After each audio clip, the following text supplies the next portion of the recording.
అన్నదాత అన్నదాత మీ అన్నదాత చెమటోడ్చి ఆహారాన్నందించే రైతన్న అనునిత్యం నీ కండదండగా నిలిచే నేస్తం ఎవరన్నా అన్నదాత అన్నదాత మీ అన్నదాత.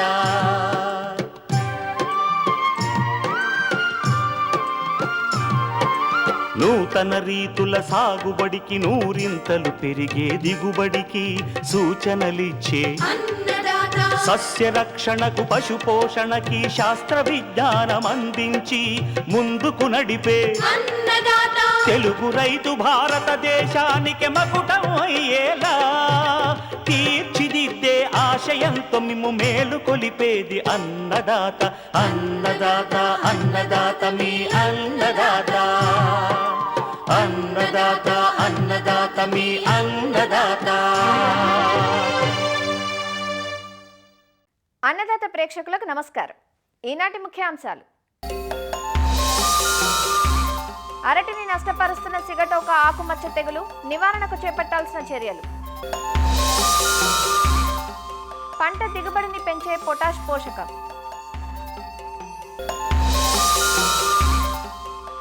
క్యారెట్ సాగులో మెళకువలు, ఇంకా జై కిసాన్ వ్యవసాయ సమాచారం.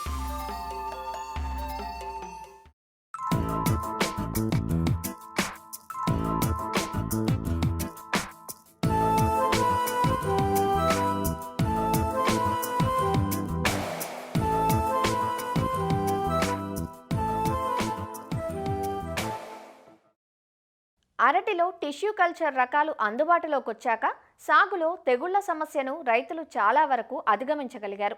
కానీ శిలీంధ్రపు తెగులైన సిగటోక ఆకుమచ్చ తెగులు రైతును వదలని పీడగా వెన్నాడుతోంది.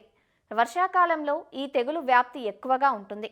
సిగటోక తెగులు వల్ల అరటి గెల నాణ్యత, దిగుబడి గణనీయంగా తగ్గిపోతుంది.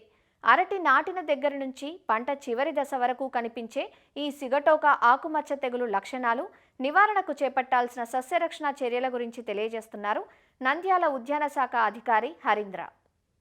అరటిలో సిగటోక ఆకుమచ్చ తెగులు చూసుకున్నట్లయితే మనకు ఆగస్టు నుంచి నవంబర్ వరకు మనకి ఈ తెగులు ఉధృతి అనేది అరటిలో అన్ని దశలలో ఉంటుందండి. ఈ తెగులు యొక్క ముఖ్య కారణాలు చూసుకున్నట్లయితే పంట మార్పిడి చేయకుండా ఎప్పుడు మనం అరటి పంటను ఒకే పొలంలో వేసుకోవడము, తర్వాత మనం పంటలో మురుగునీటి వసతి లేకపోవడం, అలాగే పంటలో ఎక్కువ మనకి తేమ శాతం ఎక్కువ, పంట నీరు నిలువ ఉండడం ఒకటి, గాలిలో తేమ శాతం ఎక్కువ ఉండి ఉష్ణోగ్రతలు తక్కువ ఉన్నప్పుడు ఈ తెగులు ఎక్కువ వ్యాప్తి చెందడానికి అవకాశం ఉంటుందండి. అరటిలో సిగటోక తెగులు ఆకులపై వస్తుంది. ఈ తెగులుకు కారణం శిలీంధ్రం. ఈ తెగులు సోకిన ఆకుల పైభాగంలో లేత పసుపు రంగు మచ్చలు ఏర్పడి అన్ని మచ్చలు కలిసిపోయి గీతలుగా మారతాయి. మచ్చ మధ్యలో ముదురు గోధుమ రంగులో ఉండి చుట్టూ పసుపు రంగును కలిగి ఉంటాయి. ఆకుల అంచుల వెంబడి ఆకుల చివర్లలోనూ ఈ తెగులు స్పష్టంగా కనిపిస్తుంది. ఈ మచ్చలు కండె ఆకారంలో ఉండి మచ్చల మధ్య కణజాలం చనిపోవటం వల్ల తెల్లగా మారుతుంది. తీవ్రత ఎక్కువైనప్పుడు ఆకులు చివర్ల నుంచి ఎండిపోతాయి. సుడిలో 2-3 ఆకులు తప్ప మిగతా అన్ని ఆకులు ఎండిపోతాయి.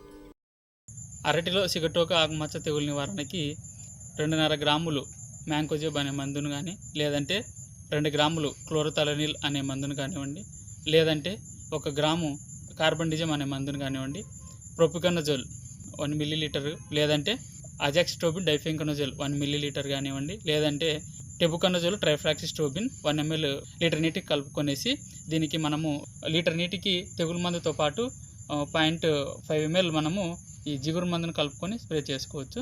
మందులోని 15 రోజులకు ఒకసారి మారుస్తూ పిచికారీ చేసుకోవాలి. అప్పుడే మనము తెగులను నివారించుకోవచ్చు. స్ప్రే చేసిన తర్వాత ఆకులన్నీ తడిసేటట్టు స్ప్రే చేసుకోవాలి. ఏవైతే మనకు తెగులు ఎక్కువ ఆశించిన ఆకులు ఉన్నాయో వాటన్నింటిని కూడా కోసివేసి దూరంగా మనం తీసుకెళ్ళి కాల్చివేయాలి. తద్వారా మనము తెగులను మరింత ఉధృతి కాకుండా తగ్గించుకునేదానికి అవకాశం ఉంది.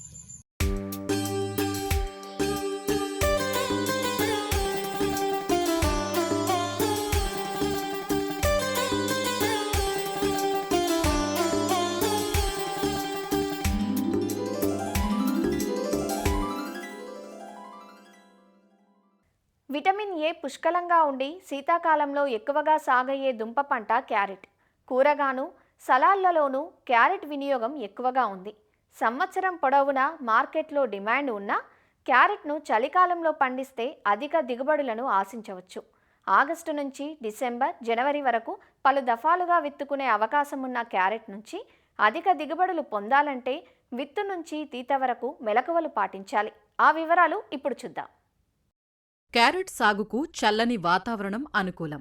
నాణ్యమైన దుంపల దిగుబడికి 18 నుంచి 24 డిగ్రీల ఉష్ణోగ్రత ఉన్నప్పుడు దుంపల దిగుబడి బాగుంటుంది. ఉష్ణోగ్రత పెరిగే కొద్దీ దుంప పెరుగుదలతో పాటు రంగు కూడా సరిగా ఉండదు. పంటను దఫదఫాలుగా విత్తటం ద్వారా మార్కెట్ డిమాండ్కు అనుగుణంగా దిగుబడిని పొందే అవకాశం ఉంటుంది. క్యారెట్ సాగుకు ఎంచుకున్న పొలాన్ని 1-2 సార్లు బాగా దున్నుకోవాలి. తర్వాత 10 నుంచి 15 టన్నుల పశువుల ఎరువు వేసి కలియదున్నాలి. దీనితో పాటు ఎకరానికి 16 కిలోల భాస్వరాన్ని ఇచ్చే సూపర్ ఫాస్ఫేట్ ఎరువును మొదటి దుక్కిలో వేసుకోవాలి. క్యారెట్ సాగుకు నాన్-10, చాన్-10 అనే రకాలున్నాయి. అలానే ఈ మధ్యకాలంలో పూసా యమదగ్ని, పూసా కేసర్ వంటి హైబ్రిడ్ రకాలు అందుబాటులోకొచ్చి మేలైన దిగుబడులను అందిస్తున్నాయి. ఎకరా క్యారెట్ సాగుకు 2 కిలోల విత్తనం సరిపోతుంది. విత్తే ముందు బోదెకు మధ్య 60 నుంచి 65 సెంటీమీటర్లు, అలానే బోదెకు రెండు వైపులా సాలుకు మధ్య 30 సెంటీమీటర్లు ఉండే విధంగా చూసుకుని విత్తనాన్ని నాటుకోవాలి. కలుపు నివారణకు విత్తనం నాటిన 48 గంటల్లోపు నేలలో సరిపడా తేమ ఉన్న సమయంలో ఎకరానికి 1.25 లీటర్ల పెండిమిథాలిన్ మందును నేల తడిచేలా పిచికారీ చెయ్యాలి.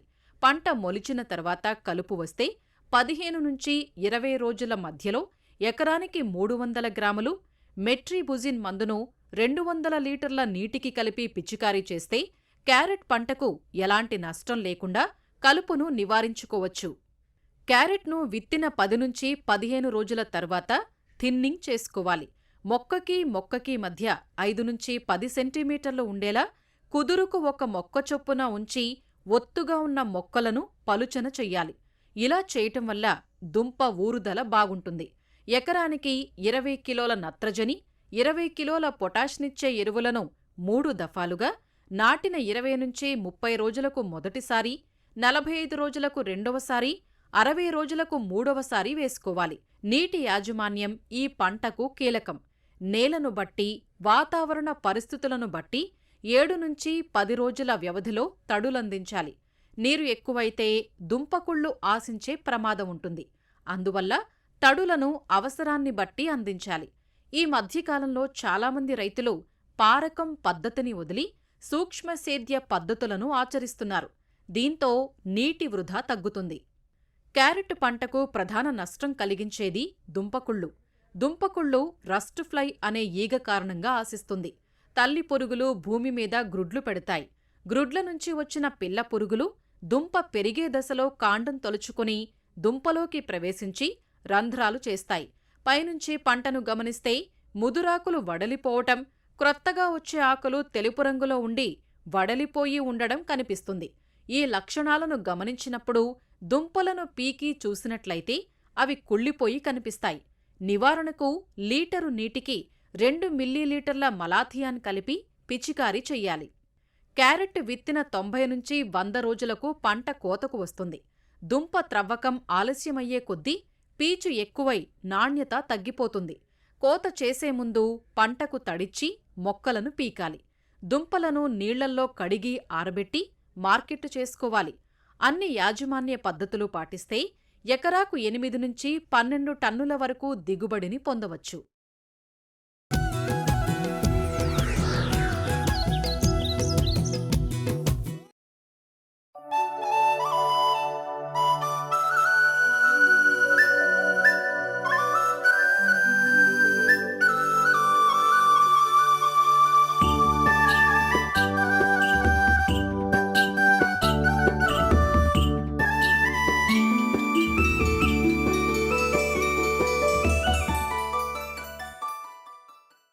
పంటల్లో దిగుబడిని పెంచే ముఖ్య పోషకం పొటాష్. నిజానికి మన దేశంలో నత్రజని ఎరువులను అవసరమైన దానికన్నా ఎక్కువగా వాడుతున్నారు గాని పొటాష్ను మాత్రం అశ్రద్ధ చేస్తున్నారు. దిగుబడిని పెంచటమే కాకుండా పొటాష్ వల్ల చాలా చాలా ఉపయోగాలున్నాయి. కూరగాయలు, పండ్లలో రంగు, రుచి దేనివల్ల పెరుగుతుందో తెలుసా? అది పొటాష్ వల్లే. పండ్లలో తీయదనం, నిల్వగుణం పెంచాలంటే పొటాష్ పోషకం అవసరం. అలానే గింజ ధాన్యాల్లో గింజ గట్టిపడటానికి పొటాష్ కావాలి. ఇంకా చాలా ఉపయోగాలున్న పొటాష్ను ఎలా వాడుకోవాలో, సూటి ఎరువుగానే కాక ఆకులపై పిచికారీ రూపంలో ఎలా వాడుకోవచ్చో, పొటాష్ ప్రాధాన్యమేమిటో ప్రొఫెసర్ జయశంకర్ తెలంగాణ రాష్ట్ర వ్యవసాయ విశ్వవిద్యాలయం రాజేంద్రనగర్లోని అగ్రానమీ విభాగం సహాయ శాస్త్రవేత్త డాక్టర్ సతీష్ నుంచి తెలుసుకుందాం. ఇప్పుడు మనకు మార్కెట్లో ప్రధానంగా 2 రకాల పొటాషియాలు ఉంటాయి. ఒకటి మ్యూరేట్ ఆఫ్ పొటాషు మరియు sulphate of potash. Muriate of potash దాదాపు అందులో 60% వరకు పొటాష్ ఉంటుంది.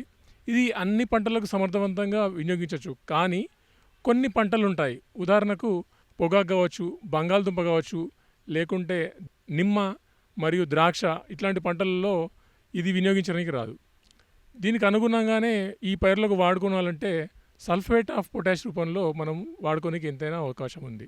సల్ఫేట్ ఆఫ్ పొటాష్లో 50% వరకు పొటాష్ ఉంటుంది. ఇదే కాకుండా ఈ సల్ఫేట్ ఆఫ్ పొటాష్లో గంధకం అనే ఒక మూలకం ఉంటుంది. ఎక్కడైతే నేలల్లో తక్కువ గంధకం శాతం ఉన్నదో అక్కడ ఇట్లాంటి సల్ఫేట్ ఆఫ్ పొటాషు ఎరువును మనం వాడుకోవచ్చు. మార్కెట్లో ఇవి కాకుండా కూడా ద్రవ రూపంలో కూడా దొరుకుతుంటాయి. మనకు ఈ పొటాష్ మూలకము వేరే మనకు సేంద్రియ ఎరువుల్లో చూసుకున్నట్లయితే పశువుల ఎరువులో 0.5 నుంచి 0.6 వరకు ఉంటుంది. వేప పిండిలో 1.3% ఉంటుంది. తర్వాత ఆముదం పిండిలో కూడా 1.4% ఉంటుంది. కానీ కొబ్బరి చెక్కలో మాత్రం 1.8% వరకు ఉంటుంది. ఈ నల్లరేగడి భూములు అయితేనేమి, చెల్కా నేలలు అయితేమి ఏ విధంగా ఎరువును వినియోగించుకోవచ్చు అంటే, చెల్కా నేలలో 2-3 దఫాల్లో వినియోగించుకోవచ్చు. అదే నల్లరేగడి భూముల్లో మనము 2 దఫాల్లో విత్తనం వేసుకున్నప్పుడు ఒకసారి, తర్వాత పైపాటుగా వేసుకునే అవకాశం ఉంది. అదే మనం పత్తి చేను చూసుకున్నట్లయితే విత్తనం వేసేటప్పుడు, తర్వాత మొక్క ఎదిగిన 30, 60, 90 రోజులప్పుడు కూడా పైపాటుగా మనము ఈ పొటాష్ ఎరువును వేసుకుంటే ఎంతో శ్రేయస్కరం. అయితే ఈ పొటాష్ ఎరువు యొక్క ప్రయోజనాలు ఏముంటాయంటే, ప్రధానంగా మనం వరి కావచ్చు, లేకపోతే మొక్కజొన్న కావచ్చు, లేకపోతే చెరుకు కావచ్చు, వీటన్నిటిలో కాండం గట్టిపడే దశ వచ్చే అవకాశం ఉంటుంది. ఈ కాండం గట్టిగా ఏర్పడినప్పుడు మొక్కలు గాలికి కానీ లేకపోతే అధిక వర్షాలకు కూడా కింది పడకుండా ఉండే అవకాశం ఉంటుంది. తర్వాత మనకు ఈ పొటాష్ ఎరువులో ఎక్కువ శాతం నీటి ఎద్దడిని తట్టుకునే గుణాన్ని మన పంటలకు అందిస్తుంటుంది. ఈ పొటాష్ ఎరువు వినియోగం వల్ల ఈ ధాన్య పంటల్లో గింజలు గట్టిగా ఉండేసి, అంటే నిండుగా చేరి గట్టిగా వచ్చే అవకాశం ఉంటుంది. అదే కాకుండా పిలకలు పెరిగే అవకాశం ఎక్కువ ఉంటుంది.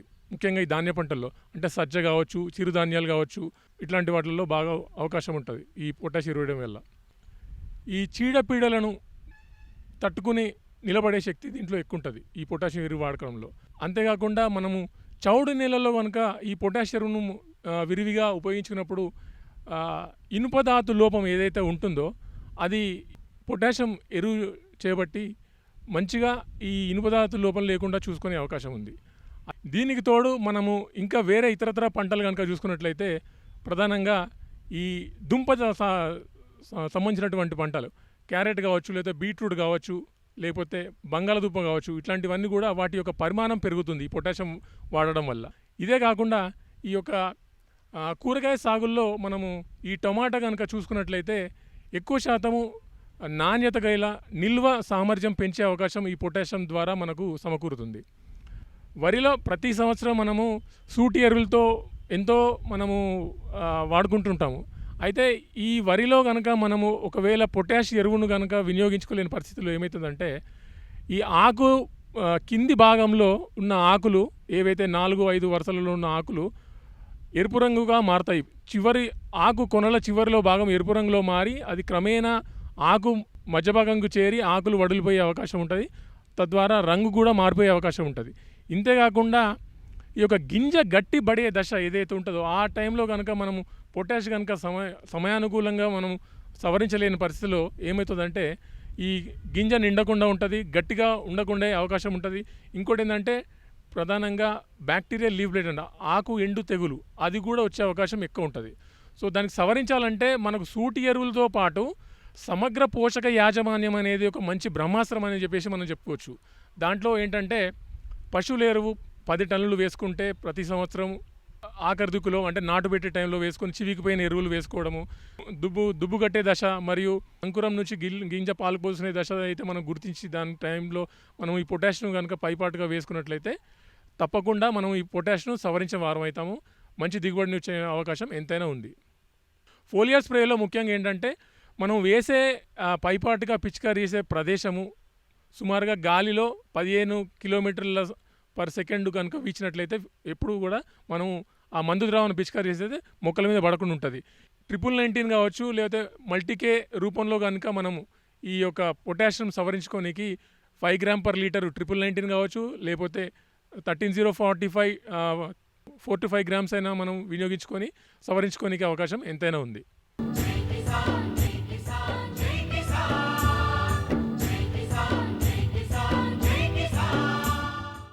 వ్యవసాయ సమాచారం ఇప్పుడు జై కిసాన్లో చూద్దాం. తెలుగు రాష్ట్రాల్లో విస్తారంగా కురుస్తోన్న వర్షాలతో ఎరువుల వినియోగం పెరిగింది. దీంతో రైతులంతా దుకాణాలను ఆశ్రయిస్తున్నారు. అయితే ప్రభుత్వ విక్రయ కేంద్రాల్లో యూరియా సరిపడా లేకపోవడంతో రైతులు ఆందోళన బాట పడుతున్నారు. ఉమ్మడి అనంతపురం జిల్లాలో రైతులు గత వారం రోజులుగా యూరియా కోసం దుకాణాలను ఆశ్రయిస్తుండగా యూరియా దొరకడం లేదంటూ ఆందోళన చెందుతున్నారు. 3 రోజుల నుంచి ఇక్కడిక్కడే వచ్చి ఇటు వచ్చి పదన వస్తుండాము, సాయంత్రం వరకు పోతాయినా కూడా ఈలేదు రాలేదు. నిన్న 2 తూర్లు వచ్చి ఎనికి పోయినాము, నిన్న కూడా ఇయ్యలేదు. ఇప్పుడు వచ్చినా కూడా ఏంది లేదు. వీళ్ళు రైతాంగ నాయకులు వాళ్ళు వచ్చిన తర్వాత ఇన్నక ధర్నా పెట్టిన తర్వాత అప్పుడు మాకు స్లిప్పులు ఇచ్చి ఇస్తామని ఒప్పుకుండా రేపు ఇస్తామని, రేపు కూడా ఇస్తారో లేదో మాకైతే తిరుగులేదు. వరి నాటినాము, యూరియా కొరతతో DCMSకి వచ్చినాము. 4 రోజుల ముంటి తిరుగుతున్నాము, యూరియా దొరకడం లేదు. 6 ఎకరాల భూమి ఉంది. యూరియా కోసం 2 డేస్ తిరుగుతాను. నిన్న వచ్చి మొన్న వచ్చిన ఫీవర్ వచ్చినా కూడా అట్లే ఉన్నాను. ఇప్పుడు ఇస్తామన్నారు, ఎప్పుడు ఇస్తారో తెలియదు. ఒక 5 ఎకరా మొక్కజొన్న పెట్టినాము. దానికి యూరియా పొటాసు 2 కాబడతాయి. దొరక్క పంట దిగుబడి తక్కువ అవుతుందేమని చాలా ఇబ్బందిగా ఉంది.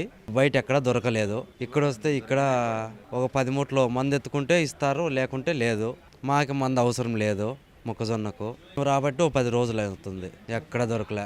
జిల్లాలో హెచ్ఎల్సీ కాలువ కింద సాగు చేస్తోన్న వరి, మొక్కజొన్న, మిరప పంటల్లో పైపాటు ఎరువుల కోసం ఎరువుల దుకాణాలు, సహకార సంఘాల చుట్టూ తిరుగుతూ నానా తంటాలు పడుతున్నారు. అయితే అధికారులు మాత్రం తమ జిల్లాలో సరిపడా నిల్వలున్నాయని చెప్పడంతో రైతులు తీవ్ర ఆగ్రహానికి గురవుతున్నారు. ఎకరన్నర వేసినాం, నిన్న వచ్చి ఎన్నికి పోయినాం సార్. 2 సార్లు వచ్చి పోయినాం. నిన్నైతే ఇచ్చినారు, కొంతమందికి లేదు. నుంచి యూరియా కోసమే ఉన్నాం సార్, అసలు దొరకలేదు మాకు. అప్పుడు 3 డేస్ 4 డేస్ నుంచి వస్తానే ఉన్నాము. మాది 6 ఎకరాల పొలం ఉంది. 2 ఎకరాలు బెండ పెట్టినాను. బెండ కోసం తిరుగుతున్నాయి, ఎక్కడ దొరకలేదు సార్ యూరియా. 4 ఎకరాలు మన్ని నాటుకున్నాము. యూరియా కోసం మేము 4 రోజులు వచ్చేది వెనక్కి వేది ఇట్లా చేస్తున్నారు.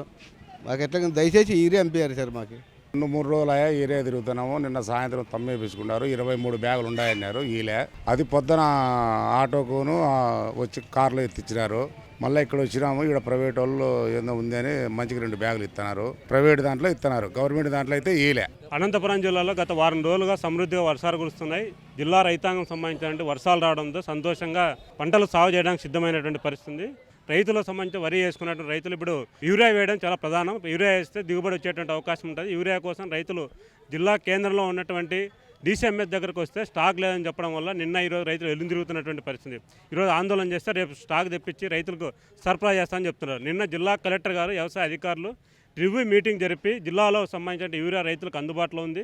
రైతులకు ఇప్పటికే 3519 టన్నులకు సంబంధించిన యూరియా అందుబాటులో ఉందని చెప్పారు. మళ్ళీ ఈరోజు ఈ జిల్లా కేంద్రంలో ఉన్నటువంటి యూరియా లేదని చెప్పేసి DCMS అధికారులకు సంబంధించి చెప్తున్న పరిస్థితి. రైతుల డిమాండ్కు అనుగుణంగా సరఫరా చేయలేకపోతున్నామని జిల్లాలోని DCMS అధికారులు చెబుతున్నారు. ఇప్పటికే అవసరమైన యూరియా కోసం ఇండెంట్ పెట్టామని, స్టాకు రాకపోవడంతో సరఫరా జరగడం లేదంటూ చెబుతున్నారు. ఈ మంత్లో యూరియా ఇంతవరకు రాలేదు. ఆగస్టు నెలలో ఫస్ట్ టైం యూరియా వచ్చింది. ఇప్పుడు 280 బ్యాగ్స్ మాత్రమే వచ్చింది. 280 బ్యాగ్స్ కూడా ఒక్కొక్క రైతుకి 2 బ్యాగులను ప్లస్ ఒక నానో యూరియా ప్రకారం బిల్ వేసి ఇచ్చినాం సార్. 140 మెంబర్స్కి అవుతుంది అది. అంతే సార్. మేము అప్పుడే డిపార్ట్మెంట్లు కూడా చెప్పినాము. కనీసం అంటే ఒక 3 లారీలన్నా సప్లై చేస్తే 1 డే అయినా సప్లై కొద్దిగా తగ్గిపోతుంది మనుషులు. 140 మెంబర్స్ రావాల్సింది 500 మెంబర్స్ దగ్గర నిన్న రైతులు వచ్చినారు సార్. మేము సప్లై చేయలేకపోయినాం. ప్రైవేట్ అంటే స్టాక్ ఉంది, వాళ్ళు రేట్ ఎక్కువగా ఇస్తారని మాకు సమాచారం సార్. వాళ్ళు లింక్ పెడతారు, యూరియా ఒకటి ఇచ్చే కాదు, మా దగ్గర వేరే స్టాక్ తీసుకోవాలని లింకు మాకు సమాచారం ఇస్తాను సార్. పంటలకు సకాలంలో ఎరువులు అందించకపోతే దిగుబడులు తగ్గే ప్రమాదమున్నందున వీలైనంత త్వరగా యూరియా అందించే ఏర్పాట్లు చేయాలంటూ రైతులు కోరుతున్నారు. ఆంధ్రప్రదేశ్లోని నెల్లూరు జిల్లాలో ఎడగారు సీజన్కు సంబంధించి ధాన్యం కోతలు ప్రారంభమయ్యాయి. ఈ సీజన్లో జిల్లాలో 2 లక్షల ఎకరాల్లో రైతులు వరి సాగు చేపట్టడం జరిగిందని, 5 లక్షల మెట్రిక్ టన్నుల ధాన్యం దిగుబడి వస్తుందని వ్యవసాయ శాఖ అంచనా వేసింది. దీనికి అనుగుణంగా 125 ధాన్యం కొనుగోలు కేంద్రాలను ఏర్పాటు చేయనున్నట్లు పౌర సరఫరాల సంస్థ మేనేజర్ అర్జున్ రావు తెలిపారు. వరి కోతలు ఎక్కడ ముందు జరుగుతాయో ఆ ప్రాంతంలో కేంద్రాలు ఏర్పాటు చేసి రైతుల వద్ద నుంచి ధాన్యం కొనుగోలు చేయడం జరుగుతుందన్నారు. ఈ సమాచారాన్ని ఉన్నతాధికారుల దృష్టికి తీసుకెళ్లామని, వారి నుంచి అనుమతులు వచ్చిన వెంటనే కొనుగోలు కేంద్రాలు ప్రారంభిస్తామని ఆయన తెలిపారు. నెల్లూరుకి సంబంధించి ఎడగారు సీజన్ అనేది మనకి ఆగస్టు 15 నుంచి సెప్టెంబరు మరియు అక్టోబర్ వరకు మనకి ధాన్యం సేకరణ అనేది ఉంటుంది. సో దీనికి సంబంధించి మనం ధాన్యం సేకరణ చేయటం కోసం అని చెప్పేసి మనం ఒక ప్రణాళిక తయారు చేయడం జరిగింది. ఒక 125 కొనుగోలు కేంద్రాలు ప్రాథమికంగా గుర్తించడం జరిగింది. మనం ఒక ప్రణాళిక తయారు చేసి ధాన్యం సేకరణకు ప్రధాన కార్యాలయానికి మనం పంపించడం జరిగింది. అక్కడి నుంచి పరిమితులు వచ్చిన వెంటనే కూడా మనం ఈ ధాన్యం సేకరణ అనేది చేయటం జరుగుతుంది. వ్యవసాయ శాఖ ఇచ్చినటువంటి సమాచారం ఆధారంగా ఎక్కడెక్కడ మనకు వచ్చే అవకాశం ఉందో అక్కడ మనం కొనుగోలు ప్రక్రియ అనేది స్టార్ట్ చేయడం కోసం మేమంతా కూడా సిద్ధంగా ఉన్నాము. సో మనకి వ్యవసాయ శాఖ ఇచ్చినటువంటి దాని ప్రకారం మనకి ఒక 5 లక్షల మెట్రిక్ టన్నులు అంటే 1,96,000 ఎకరాల్లో రైతులంతా కూడా సాగు చేయడం జరిగింది. దాని నుంచి మనకు ఒక 5 లక్షల మెట్రిక్ టన్నులు వచ్చే అవకాశం ఉందని చెప్పేసి అన్నారు.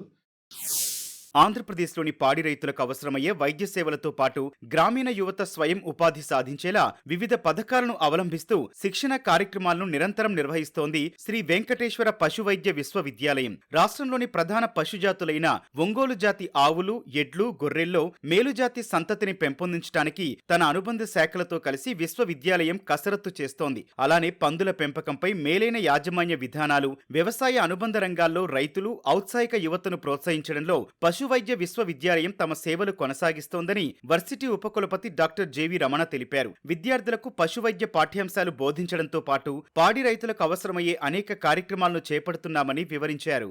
శ్రీ వెంకటేశ్వర పశు వైద్య విశ్వవిద్యాలయం పరిధిలో 4 వెటనరీ కాలేజెస్, ఒక డైరీ టెక్నాలజీ కాలేజ్ ఉందండి. 4 వెటనరీ కాలేజెస్లో 5.5 సంవత్సరాల బీవీఎస్సీ కోర్స్ అండి. ఇందులో వెటనరీ గ్రాడ్యుయేట్స్ విద్య అభ్యసిస్తారండి. అదేవిధంగా డైరీ టెక్నాలజీ కాలేజు తిరుపతిలో ఉంది. వాటిలో బైపీసీ ఇంటర్మీడియట్ విద్యార్థులు అందులో ప్రవేశం ఉంటుందండి. అదేవిధంగా మాకు 8 రీసెర్చ్ స్టేషన్స్ ఉన్నాయి. గుంటూరు లాంలో ఒంగోలు జాతి పరిశోధన సంస్థ ఉందండి. ఇక్కడి నుంచి రైతులకు మేలు రకమైన ఒంగోలు జాతి ఆవులను, తర్వాత బుల్స్ని కూడా సప్లై చేస్తాము. అదేవిధంగా మహానందిలో కూడా మాకు ఒంగోలు జాతి పరిశోధన సంస్థ ఉంది. గుంటూరులోనే కేవీకే కృషి విజ్ఞాన కేంద్రం ఒకటి ఉందండి. వీటి ద్వారా రైతులకు శిక్షణ ఇవ్వడమే కాకుండా వారి ఫామ్స్లో కూడా మేము నైపుణ్య శిక్షణలు ఇచ్చి వాటిని ఎంటర్ప్రీనర్స్గా మేము మార్చడానికి ప్రయత్నం చేస్తున్నాము. అదేవిధంగా తిరుపతిలో ఏసీఆర్పి ఆన్ పిగ్స్ రీసెర్చ్ స్టేషన్ ఉందండి. అందులో పందుల పెంపకము, వాటి యాజమాన్యం ఇవన్నీ కూడా సర్టిఫికేట్ కోర్సెస్ అందిస్తున్నాము. నెల్లూరు జోడ్పి షీప్ రీసెర్చ్ స్టేషన్ పలమనేరులో ఉంది. ఈ రీసెర్చ్ స్టేషన్ ద్వారా మేము రైతులకు మేల్ జాతి పొటేల్ ర్యామ్స్ని ఇస్తున్నాము. అదేవిధంగా సిద్ధరామాపురంలో నెల్లూరు బ్రౌన్ జాతి షీప్ స్టేషన్ ఉంది. విజయనగరం డిస్టిక్లో గరివిడి షీప్ రీసెర్చ్ స్టేషన్ ఉంది. వీటినన్నిటితో పాటు మనకు CCVC అని కంటిన్యూస్ ఎడ్యుకేషన్ ట్రైనింగ్ సెంటర్ అని మనకు తిరుపతిలో ఉంది. వీటి ద్వారా మనం రైతులకు కానీ తర్వాత వివిధ రకమైన ఎంటర్ప్రీనర్స్కి మనం శిక్షణ కార్యక్రమాలు నిర్వహిస్తున్నాము. ఉపయోగించుకొని వారు కూడా ఎంటర్ప్రీనర్స్గా మారాలని కోరుకుంటున్నాను. మరిన్ని విభిన్న అంశాలతో రేపటి అన్నదాతలో మళ్ళీ కలుసుకుందాం. నమస్కారం. అన్నదాతలు తమ సందేహాలు, సమస్యలను 1800-425-4085 టోల్ ఫ్రీ నెంబర్లో ఉదయం 10 గంటల నుంచి 11 గంటల మధ్య పని దినాలలో సంప్రదించగలరు. ఈ కార్యక్రమాన్ని యూట్యూబ్లో www.youtube.com/annadaata ETV లింక్ ద్వారా వీక్షించవచ్చు.